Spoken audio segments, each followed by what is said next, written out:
पण डायलॉगबाजी करणाऱ्या राज ठाकरेला मला सांगायचंय, राज ठाकरे एक ट्विट केलं त्यानं डिलिमिटेशनच्या बाबतीत. अरे राज ठाकरे, काँग्रेसांच्या जसं बुडाला आग लागली तशी तुझ्या बुडाला का आग लागली बाबा?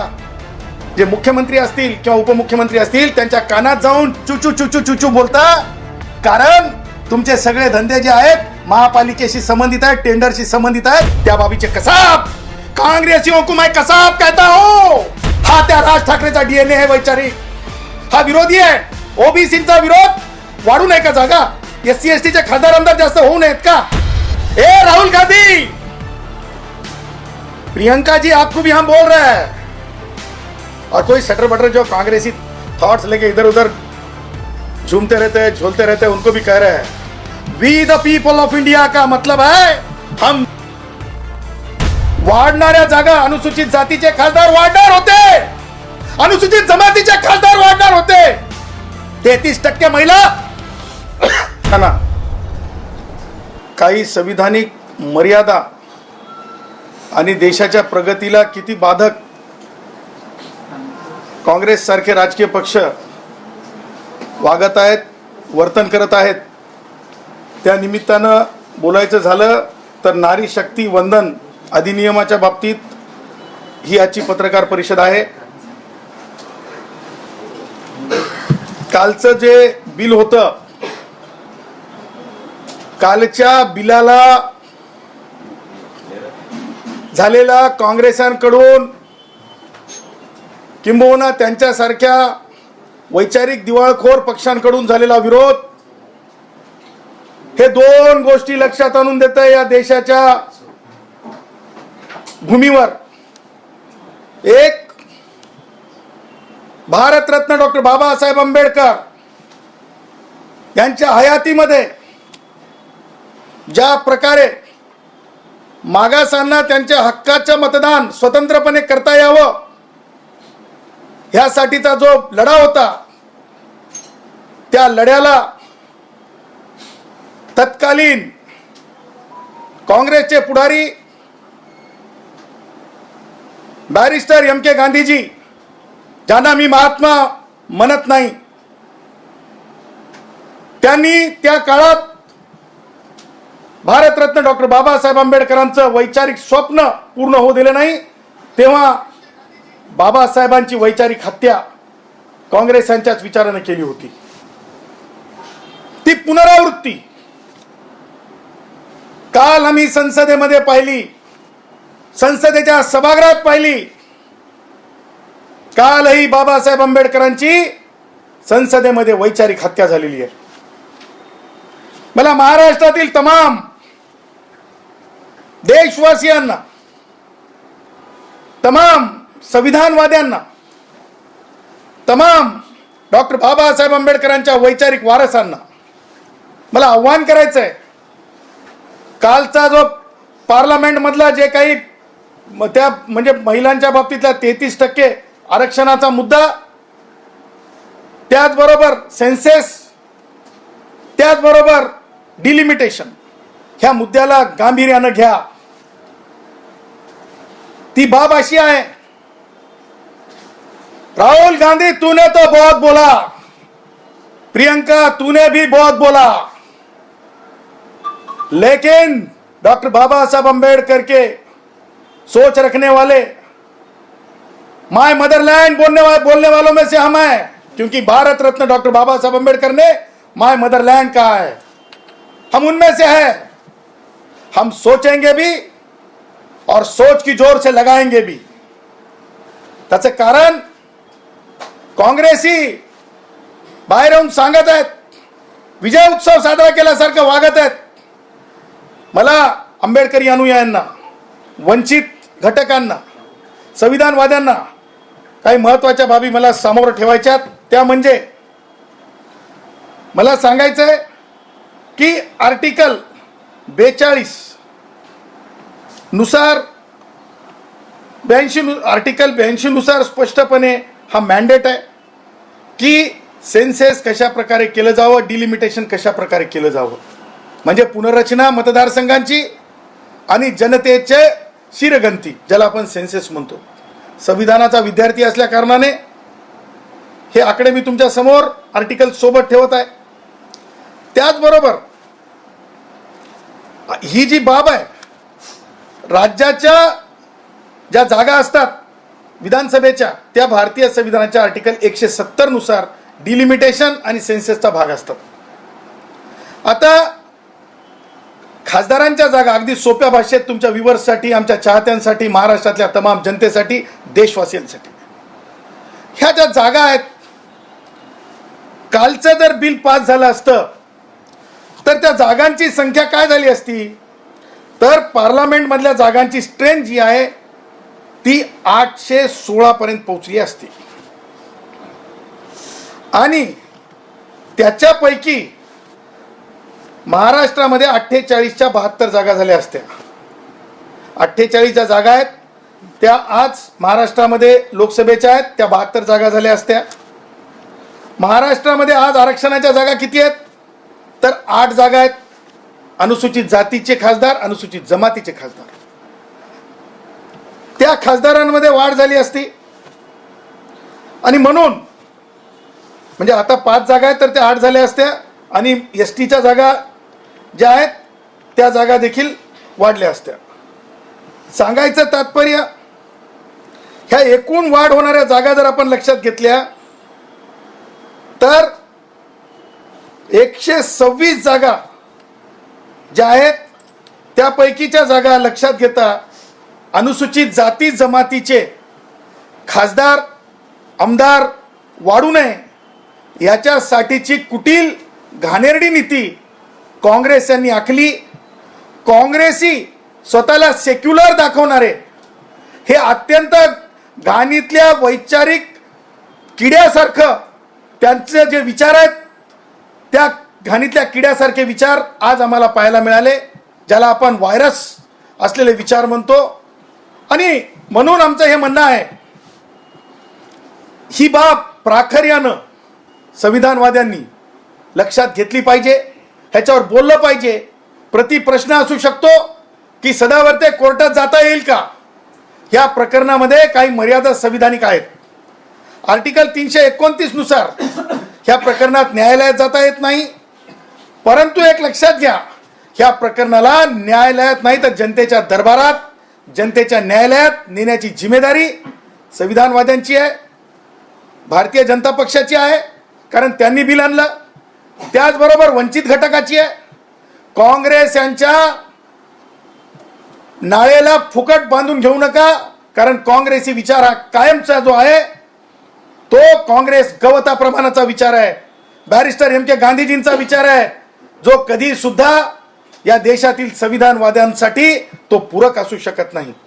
ह्यासोबत मला हे म्हणायचं आहे की खरोखर काँग्रेसांना जर काही बोलायचं असतं किंवा त्यांच्या सोबत्यांना जर काही बोलायचं असतं तर ज्या प्रकारे स्थानिक स्वराज्य संस्थांमध्ये ओबीसींना आरक्षण आहे त्या प्रकारे जोडीचं आरक्षण मागायचं होतं. वाढणाऱ्या जागा अनुसूचित जातीचे खासदार वाढणार होते, अनुसूचित जमातीचे खासदार वाढणार होते.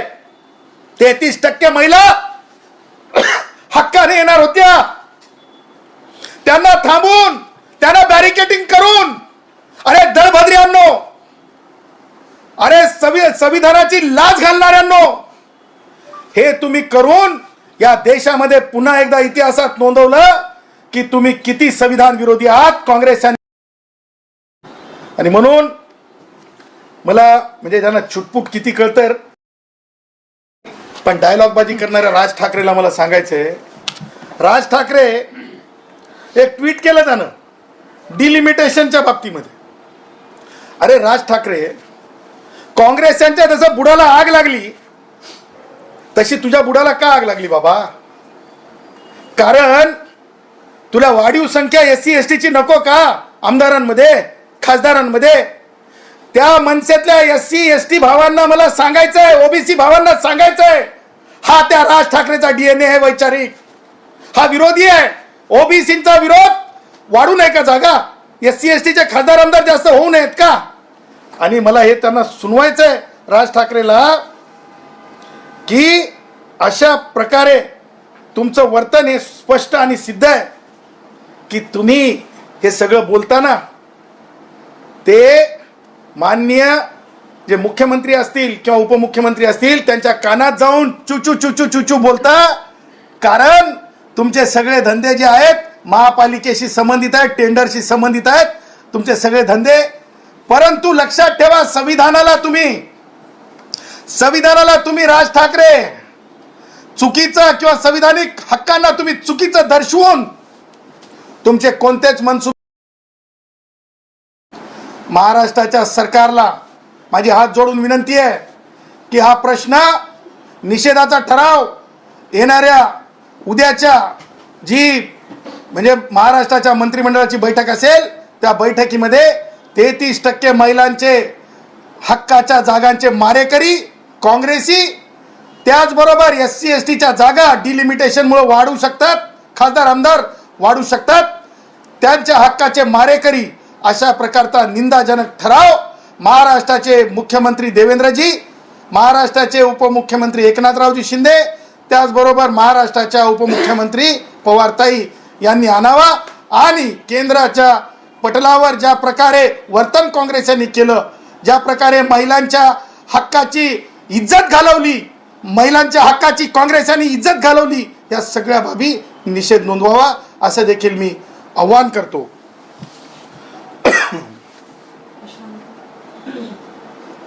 काँग्रेसचं यावरती म्हणणं आहे की डिलिमिटेशनच्या माध्यमातून देशामध्ये उत्तर आणि दक्षिण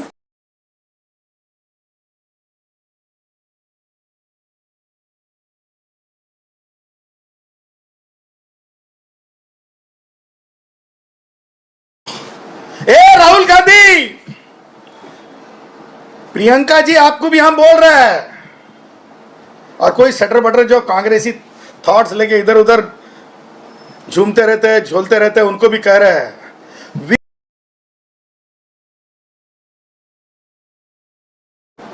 मग कोणत्या राज्यामध्ये किती जनसंख्या आहे त्याच्यावर आधारित, त्या जनसंख्या म्हणजे सेन्सेसवर आधारित पुनर्रचना होत असते, डिलिमिटेशन होत असते, त्याच्यावर आधारित आरक्षण होत असते. आता हे दोन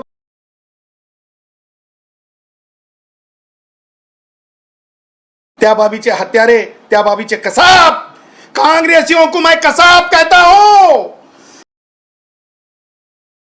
जो अनुसूचित जाति जनजाति के MLA MP बढ़ सकते थे, डिलिमिटेशन के जो कानून लाया था, संशोधन लाया था संविधान में, उसे रोकने का प्रयास किया. वो एक तरह से कसाब है और दूसरी तरफ से कहते हैं बराबरी की बात, बराबरी की बात. इनके DNA ने बता दिया कि ये महिलाओं को बराबरी का समझते नहीं है. इसलिए महिलाओं के लिए, महिलाओं के जो हक की, जो पॉलिटिकल राइट्स है, उनके हत्यारे हैं ये हत्यारे हैं. इनके पास मैंने खड़े किए सवालों का जवाब नहीं है. ज्याप्रमाणे विधेयक मंजूर तर झालंय, एकंदरीतच हा मोदींना पण धक्काच आहे. भविष्यातील काय पावले असू शकतात असं तुम्हाला वाटतंय सरकारची? आता एक लक्षात घ्या सर, देखो जो खुद को सेक्युलर कहते हैं, जो काँग्रेसी है, जे डावे आहेत, जे त्यांच्या सोबत आहेत, काँग्रेस यांच्या सोबत, मला सांगा आज चांगलं होत आहे, उद्या अधिक चांगलं होईल, परवा आणखीन अधिक चांगलं होईल. चांगल्याची सुरुवात, महिलांच्या बाबतीमध्ये आरक्षणाची सुरुवात पार्लमेंटमध्ये होत असेल तर तोच मा सावित्रीआईचा विचार नाही का, मा जिजाऊचा विचार नाही का, मा अहिल्यादेवी होळकरांचा विचार नाही का, मा रमाईचा विचार नाहीये का, सरस्वती माता का विचार नाहीये क्या, शिक्षणाची देवता. ह्या विचाराला पुढेच जाऊ द्यायचं नाही. ह्या विचाराला अरे किती गळा काढू काढू महिला अत्याचार म्हणतात. आज महिलांच्या आरक्षणावर गदा आणली, जे त्यांच्या काँग्रेसांच्या वटीत असतात त्यांच्याकडे आज उत्तर आहे का? आणि म्हणून मी तुम्हाला सांगितलं ना की हे हत्यारे आहेत, वैचारिक हत्यारे आहेत. ज्याप्रमाणे दक्षिणेतील राज्ये या विधेयकाला विरोध करत होती, प्रादेशिक असमतोल होईल असं वाटतं? एक लक्षात घ्या, we the people of India आहे. इथे छोटं राज्य आहे, गोवा छोटं राज्य आहे किंवा सिक्कीम छोटं राज्य आहे म्हणून तिथले हक्क कमी होत नाहीत. जनसंख्या, लोकसंख्या आणि त्यावर आधारित सेन्सेस, त्यावर आधारित डिलिमिटेशन, त्यावर आधारित रिझर्वेशन असं आहे. मला एक समजत नाही, अर्ध्या हळकुंडानं पिवळे झालेले राज ठाकरे सारखे वैचारिक, त्यांना काही कळत तर काहीच नाही. संविधानाचं कळत नाही, टोलचं कळत असेल, टन टन टन टोल टोल टोल टोल त्यांना कळत असेल, पण संविधानातलं किती कळतंय मला माहिती नाही. कानात बोलायचं कळतंय, पण त्याच्या बाहेर जाऊन काय होत असते ते त्यांना किती कळतंय मला माहीत नाही. म्हणून माझं म्हणणं आहे की संविधान साक्षर जी लोक आहेत, जे संविधानवादी लोक आहेत, त्यांनी न्यायालयात जाता येत नाही या प्रकरणात. ठिकठिकाणी काँग्रेसच्या कार्यालयांसमोर महिलांनी, विद्यार्थिनींनी, वंचितातल्या सगळ्या घटकांनी, भारतीय जनता पक्षाने सुद्धा कॉल दिला पाहिजे की यांना प्रत्येकाला जाऊन प्रश्न विचारला पाहिजे. आणि विशेष बाब म्हणून पुन्हा एकदा जर हा देश काँग्रेसी, म्हणजे मी जे आपली सगळ्यांची म्हणजे आदर्श जे आहेत, सावित्रीबाई असेल, मा जिजाऊ असेल किंवा मा अहिल्यादेवी होळकर असेल, यांची ही वैचारिक अधिष्ठान आहेत, या अधिष्ठानाच्या विरोधात काँग्रेस आहे का असं काँग्रेसने लिहून द्यावं काँग्रेसने 33% विरोध का आहे. आणि म्हणून यांना उघडं पडावं, यांचं पितळ उघडं करावं. यासाठी भारतीय जनता पक्षाने आणि जे कोणी रिझर्वेशन खासदार आमदारच्या जागा वाढवू इच्छितात, अनुसूचित जाती जमातीच्या असतील किंवा महिलांच्या बाबतीतले असतील, त्यांनी रोडवर उतरलं पाहिजे यांना जबाब विचारला. मतदारसंघ पुनर्रचना करून मोदी सरकार देशामध्ये एकाधिकारशाही आणू पाहते असं काँग्रेसचे हे कोण बोललाय असं? काँग्रेसचे प्रियंका गांधीचे हेच मत. प्रियंका जी देखिए ना, आप थोड़ा लोकल गवर्नेंस और लोकल गवर्नमेंट के बारे में थोड़ा देख लीजिए. डायरेक्ट आप किसी से भी कुछ भी बोल दोगे. अरे आपको पता है क्या कि जो भारत के संविधान में संशोधन के बाद जो है रिजर्वेशन आया है, वो रिजर्वेशन आने के बाद आपके दादी जी को थोड़ा याद कर लीजिए, इंदिरा जी को, राहुल जी को थोड़ा याद कर लीजिए, आपके पापा को याद कर लीजिए जी. जरूरी है आपको. उसकी वजह यह है ना कि देखिए, जो लोकल गवर्नमेंट के अंदर जिस तरह से आरक्षण लाया गया अनुसूचित जनजाति ओबीसी के लिए, तो हर 5 साल को आपने देखा होगा, आप अभी कारपोरेशन के चुनाव हुए हैं, तो जो है क्षेत्रफल जो होता है, जो ये होता है डिमार्केशन होता है, वो बदलता रहता है.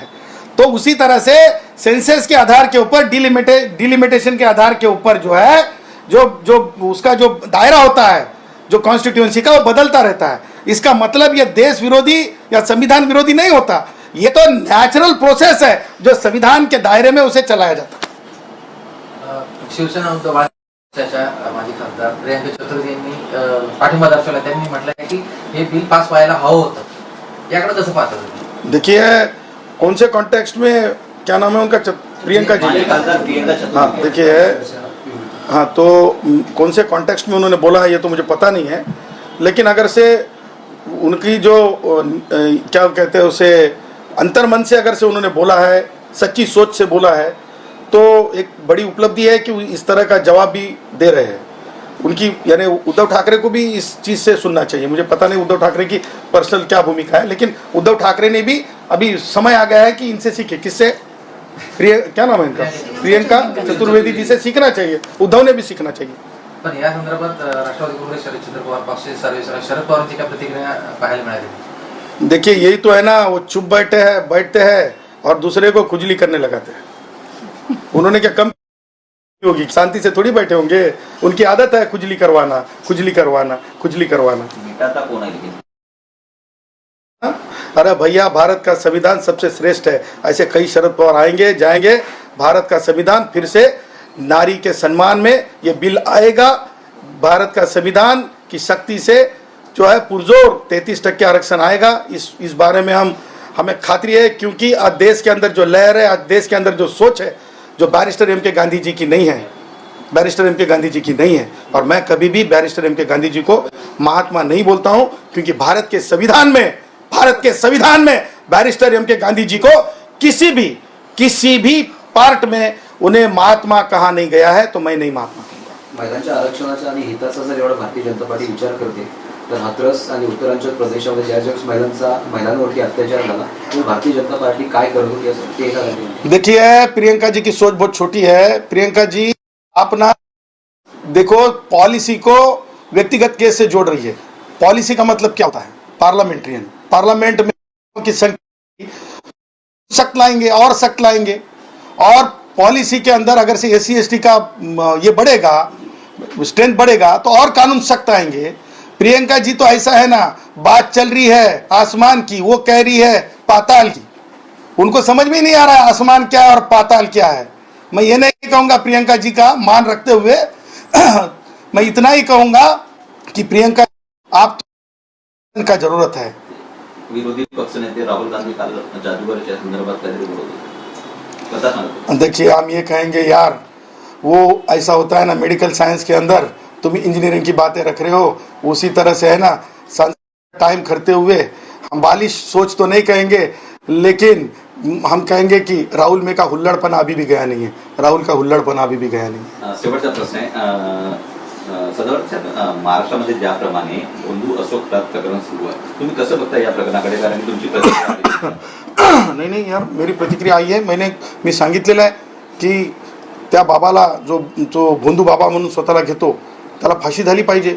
मी सांगितलेलं आहे, माझी भूमिका आहे. आणि त्याचबरोबर माननीय मुख्यमंत्री महोदयांनी सुद्धा, देवेंद्रजींनी सुद्धा स्पष्टपणे लक्षात घ्या, SIT नेमलेली आहे. SIT चांगलं काम करते, गोष्टी बाहेर पडत आहेत. आणखीन अधिक मला असं वाटतंय त्या प्रकरणामध्ये न्यायप्रविष्ट असल्यामुळे जास्त हस्तक्षेप करता येईल. TCS कंपनीमध्ये धर्मांतराचा जो प्रकार समोर आला आहे तो म्हणजे राज्यभरात असू शकतो असे देखील शंका वर्तवली जाऊ राहिली. बघा, तुम्हाला सांगतो, मी आणि डॉक्टर जयश्री पाटीलच्या आमच्या आयुष्यामध्ये अनुभव आहे की गरीब मुलांना किंवा अबोध बालकांना म्हणजे मला वाटतं एक 25-30 वर्षाच्या अगोदरची गोष्ट आहे. त्या उमरखेडपासून पुसदकडे जाणारा रस्ता होता. तिथे आम्ही अगोदर विचारलं की अरे इथं कोण शिकतात, तर बोले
ॲडव्होकेट गुणरत्न सदावर्ते यांनी मनसेचे प्रमुख राज ठाकरे यांच्यावर सडकून टीका केली आहे. महिला आरक्षण विधेयक नामंजूर झाल्यानंतर सदावर्तेंनी संताप व्यक्त केलाय. महिलांसाठीच्या लोकसभेतील आरक्षण कायद्यात दुरुस्ती करण्यासाठी तसेच मतदारसंघाची पुनर्रचना करण्यासाठी केंद्र सरकारने विधेयक आणलं होतं. हे विधेयक मात्र बहुमताअभावी नामंजूर झालं. विधेयक मंजुरीसाठी पटलावर ठेवलेले असतानाच विरोधकांनी एकजूट दाखवल्याने विरोधक निष्प्रभ ठरले. दरम्यान मनसेचे अध्यक्ष राज ठाकरे यांनी देखील केंद्र सरकारच्या या विधेयकाला विरोध केला होता. तर सरकारने रात्री अधिसूचना काढून 2023 सालचा महिना आरक्षण कायदा लागू झाल्याचं घोषित केलं. सरकारने एवढी घाई का केली असा सवाल राज ठाकरे यांनी उपस्थित केला होता.